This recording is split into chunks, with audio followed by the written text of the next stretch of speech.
A primeira dica que eu tenho para te dar sobre como alavancar a sua nota em matemática no Enem é não contar o tempo da resolução das listas de questões de assuntos isolados. Nossa, ficou até meio grande, né? Mas o que eu quero dizer com isso? Sabe quando você está estudando um assunto ali de matemática específico? Por exemplo, logaritmo, por exemplo, a função exponencial, regra de três, semelhança de triângulo, todas essas coisas assim isoladamente? E você pega uma lista de questões daquele assunto com 10, 15, 20 questões sobre aquele assunto para treinar, e aí você bota na cabeça que você tem que resolver todas as questões em 3 minutos. Para cada questão você atribui 3 minutos, porque é assim em praticamente todos os vestibulares.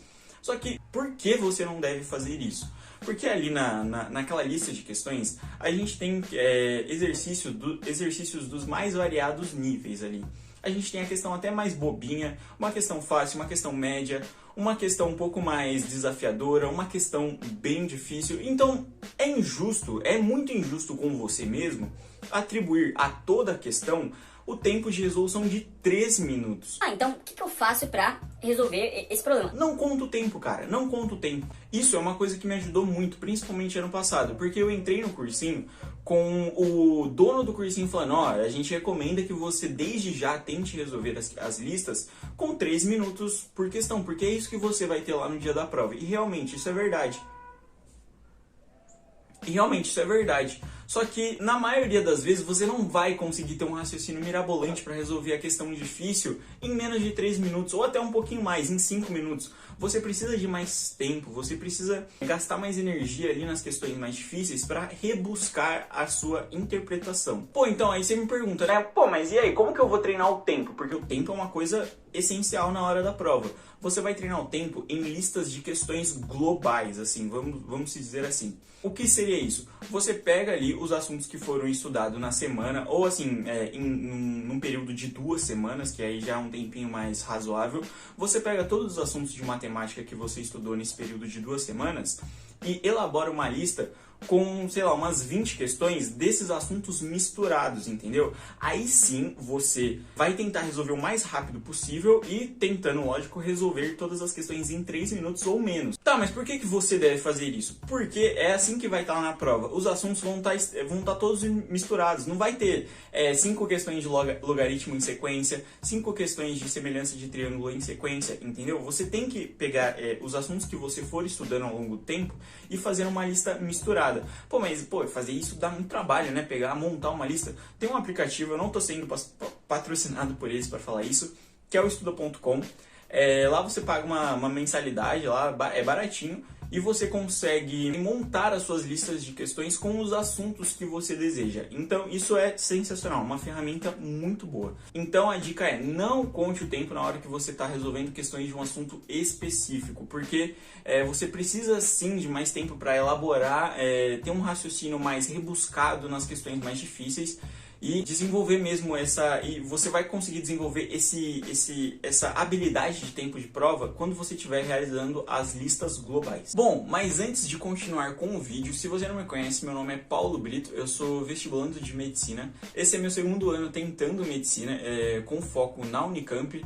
Eu fiz o Enem ano passado, consegui passar na Universidade Federal de Lavras com a nota do Enem e na 3ª chamada da Universidade Federal de Minas Gerais também com a nota do Enem, só que na 3ª chamada. E ano passado eu consegui acertar, eu consegui tirar mais de 900 pontos em matemática utilizando esse método de estudo essas dicas que eu tô passando aqui para vocês. Bom, então bora seguir com o vídeo. A segunda dica que você precisa conhecer para mandar muito bem no Enem, na parte de matemática, é ter agilidade nas contas. E esse ter agilidade nas contas envolve 2 fatores, que é saber muito bem a tabuada, inclusive até de números maiores, que é do 10. Então saber a tabuada do 11, do 12 ajuda bastante. E o segundo fator envolvido nessa parte de agilidade é você conseguir resolver contas de multiplicação e de divisão muito rápido. Então, como que eu faço para resolver essas questões, essas continhas chatas, bem rápido? Eu vou ali para o quadro mostrar para vocês como que eu faço isso e que agiliza muito, agiliza demais a vida. Vamos lá para o quadro. Então, qual que é a dica para realmente agilizar as contas? Eu passei aqui pro quadro para explicar melhor para vocês, inclusive coloquei o óculos, porque, bom, para quem não sabe, eu uso óculos, e sem óculos eu não enxergo muita coisa. Então, vamos lá. Imagina que apareceu essa conta para você fazer lá na hora do Enem. Aí, 64 vezes 8. Aí você vai lá, todo menino espertão, toda menina espertona para montar essa conta aqui. Aí você vai, putz, 8 vezes 4, 8 vezes 4 é 32. Né? Então vai lá. 2 aqui, vai o 3 lá em cima. 8 vezes 6 é 48. Daí 48 com 3 é 51. Aí você vem aqui e coloca o 51. Aí você pode falar, pô, mano, mas não demorou muito. Tá, mas quando você tem que fazer muitas contas como essa, e até de divisão, você acaba perdendo muito tempo, porque cada segundo conta na hora de resolver a prova do Enem. Então, qual que é a minha dica de resolução aqui de contas? É você desmembrar esse 64 aqui para as contas ficarem mais fáceis e você conseguir fazê-las de cabeça. Então, como que é? Bom, você sabe que o 64 é 60 mais 4, né? Obviamente, né? Então, olha como fica muito mais fácil. 8 vezes 6, por isso a importância de saber a tabuada. Quanto que é 8 vezes 6? É 48, só que tem um zerinho aqui. Ah, quanto? Então, 48 com um zerinho fica quanto? 480. Aí, 8 vezes 4, quanto que é? Você também sabe, porque você decorou a tabuada. É 32. Tá vendo como que você transformou um negócio aqui muito mais complexo num negócio muito mais simples, numa continha de mais? Então, você vem aqui, soma, dá 512. Aí você deve estar pensando, pô, mas olha isso daqui, deu um trabalho, deu tanto trabalho quanto fazer isso daqui. Eu até prefiro fazer desse jeito. Se é a primeira vez que você está vendo desse jeito, realmente pode dar a impressão que dá muito trabalho fazer desse jeito. Só que não, você faz muito de cabeça. Você pega aqui o 64, você já desmembra automaticamente, depois de tanto fazer, você já fala, 6 vezes 8 é 48, com 0, 480, aí 480, 8 vezes 4, 32, aí 480 mais 32, pum, 512. Tá vendo como soa muito mais natural e é muito mais rápido, porque você não gasta tempo fazendo isso daqui. Isso daqui é um puta enorme, é um puta gasto de tempo que você tem que evitar o máximo possível.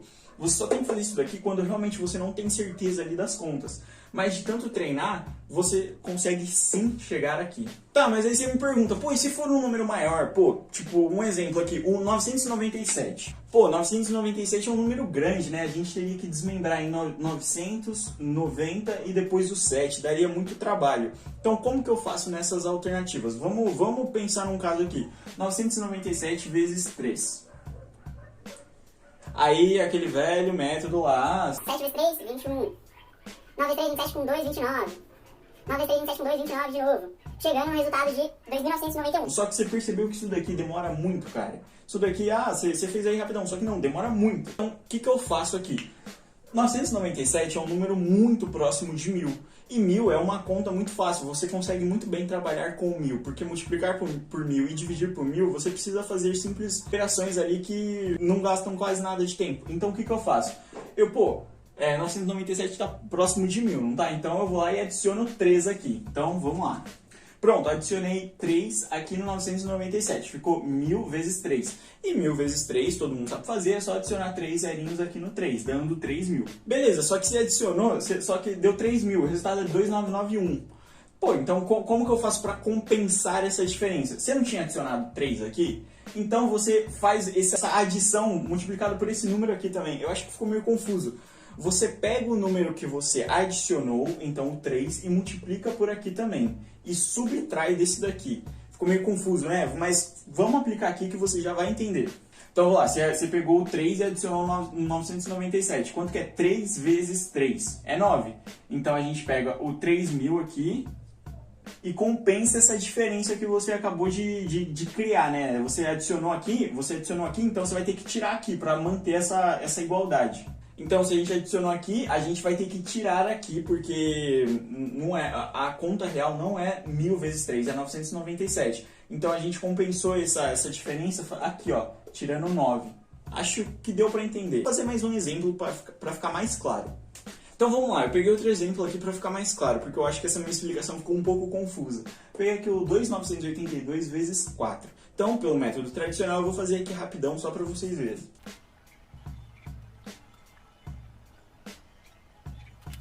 Bom, então aqui fazendo pelo método tradicional, deu 11.928 o resultado. Aí como que eu penso lá na hora da prova? Putz, o 2.982, ele tá muito próximo de 3.000, não tá? Então o que eu faço lá na hora da prova? Eu adiciono 18 aqui no 2.982 para formar o 3.000. Então vamos lá, quanto que é o 3.000 vezes 4? 3.000 vezes 4 dá 12.000, essa conta é fácil, né? Porque a gente faz 3 vezes 4 dá 12, adiciona os 3 zeros aqui e ficou 12.000. Beleza, até aí, tranquilo, sem problemas. Só que aí, não é isso que a gente quer, porque a gente adicionou 18 aqui. Então, se a gente adicionou 18, vamos fazer esse 18 vezes o 4 e depois tirar disso daqui pra gente chegar nisso daqui, entendeu? Então vamos lá, quanto que é 18 vezes 4? Faz aquela mesma técnica. Putz, 18 é 10 mais 8 vezes 4, beleza. Aí o 10 vezes o 4 dá 40. Aí o 8 vezes o 4 dá 32. 40 mais 32, 72. Então aí só tirar 72 disso daqui. E tirando 72 disso daqui, a gente chega nesse resultado aqui tranquilamente. É só fazer ali 12.000 menos 72. Bom, acho que agora com esse exemplo deu para ficar mais claro como que eu penso na hora da prova e como isso agiliza demais os cálculos. Eu espero que vocês consigam aplicar isso realmente de fato na hora de vocês resolverem as questões, na hora de resolverem os simulados, beleza? A terceira dica que eu tenho para te dar para você melhorar o seu desempenho em matemática no Enem é ter um excelente domínio da matemática básica. Cara, muitas pessoas negligenciam a matemática básica muitas vezes por causa do nome, matemática básica. Então se é básico, realmente eu não preciso de muita coisa do básico, até porque nos vestibulares em geral cai o avançado, não é mesmo? Só que não, cara. Assim, eu não sei especificamente uma porcentagem assim para te dar um dado de o quanto da prova de matemática do Enem é de matemática básica, mas assim, eu posso te afirmar que, assim, a maior parte da prova do Enem é feita de questões com matemática básica. E quando eu falo matemática básica, cara, é operação com decimais, é notação científica, é propriedades de potenciação, propriedades de radiciação, regra de 3, todas essas coisas assim que são simples, mas que caem muito e que se você erra na prova do Enem, você perde muito ponto. Na verdade, você deixa de ganhar. Porque se você erra uma questão de regra de 3, de notação científica na prova, e acerta uma questão difícil lá chutando, velho, a sua nota despenca, ela vai lá embaixo. Então, o que eu indico para você começar a estudar a matemática básica? Tem um curso muito bom do Felipe Ghisoli, inclusive estou usando a camiseta aqui do Universo Narrado.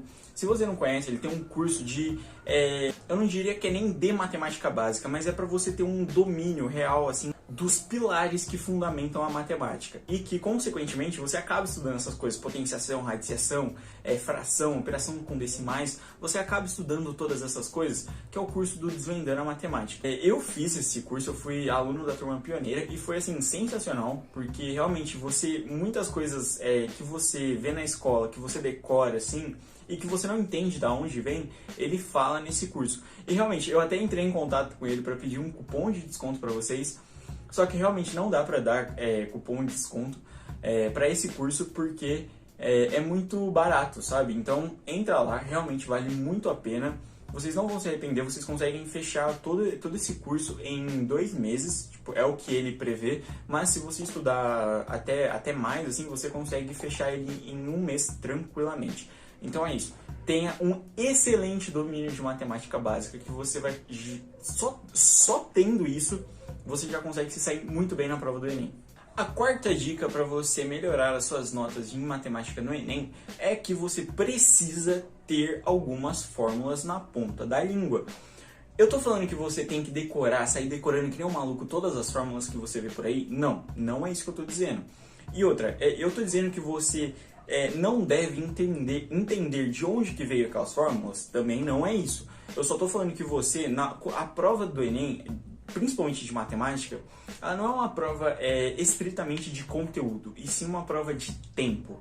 Então, quanto mais tempo você conseguir ganhar, melhor vai ser, porque aí você consegue dar mais atenção para partes que envolvem conteúdo. Então, o que eu quero dizer com isso? Que, cara, cai lá uma questão de geometria, que você precisa calcular a altura de um triângulo equilátero. Você não tem que ficar pensando que, putz, nossa, um triângulo equilátero ele tem todos os lados iguais. A altura do triângulo, ela divide o lado exatamente, a base do triângulo exatamente ao meio. Então eu consigo aplicar um teorema de Pitágoras aqui. Tá aparecendo aí no vídeo pra vocês uma demonstraçãozinha da fórmula?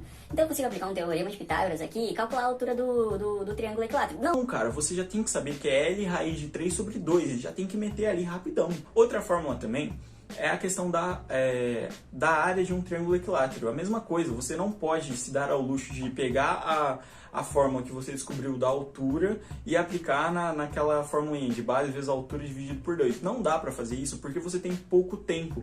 Então você não dá tempo de você demonstrar as fórmulas ali. Você já tem que ter elas ali no gatilho. Para quando tiver um exercício que você necessite delas, você já consiga usar rapidamente. Outro exemplo também que eu lembrei aqui, me veio na cabeça aqui, fórmula de combinação. Cara, você tem que saber a fórmula da combinação, você tem que saber os casos de arranjo, de combinação. Assim, tem que vir imediatamente na sua cabeça para você não ficar perdendo tempo com essas demonstrações de fórmula ali na hora. Você já tem que saber, tem que estar na ponta da língua algumas fórmulas que são muito importantes. Mas lembra, isso não te isenta de ir atrás, de procurar de onde que elas vêm. Porque quando você vai atrás e entende de onde elas vieram, você solidifica o conhecimento e realmente te dá muito mais segurança na hora da prova. Mas, de novo, você tem que ter algumas fórmulas sim na ponta da língua. A quinta dica aqui desse nosso vídeo é para você praticar regularmente. Tá, mas o que você quer dizer com praticar regularmente? Cara, ali pelo menos umas 3 vezes na semana você tem que estudar matemática, principalmente se você é uma pessoa que tem um pouco mais de dificuldade na matéria, sabe? Ou até todo dia. Pô, mas todo dia estudar matemática? Sim, cara, mas não tô falando pra você ali ficar ali o dia inteiro estudando matemática, só matemática. Não, você pega 10 questões ali, e não tô falando também pra você pegar as 10 questões mais difíceis que já caíram no Enem e fazer ali 10 questões super difíceis todo dia. Não, cara, eu tô falando pra você pegar as questões mais simples mesmo do Enem, porque é isso que vai te dar mais ponto, cara. É isso que vai alavancar a sua nota. Não é você acertar a questão super, hiper, mega difícil ali de combinação, de arranjo, de permutação, de sei lá do que, de probabilidade do Enem. É você saber fazer a questão de escala, é você saber fazer a questão de regra de 3, de notação científica. É isso que vai te dar ponto.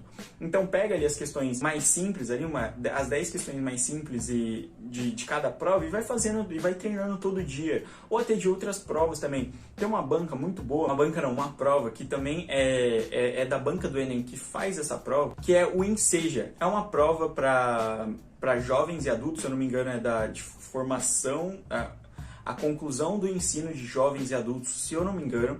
E essa prova, ela tem questões muito similares às questões fáceis do Enem. Então pega aí essa prova, esse Enseja, e treina ali, faz 10 questões todo dia desse Enseja, pega as 10 questões mais fáceis de um determinado ano do Enem e treina com essas questões também, que você vai conseguir evoluir muito, muito, muito, muito mesmo. Então essa foi aí a quinta dica. A sexta e última dica desse nosso vídeo aqui é pra você não ter medo de errar. Cara, talvez isso soe muito bobo assim, ou talvez tipo... Nossa, o cara tá falando pra não ter medo de errar, pelo amor de Deus.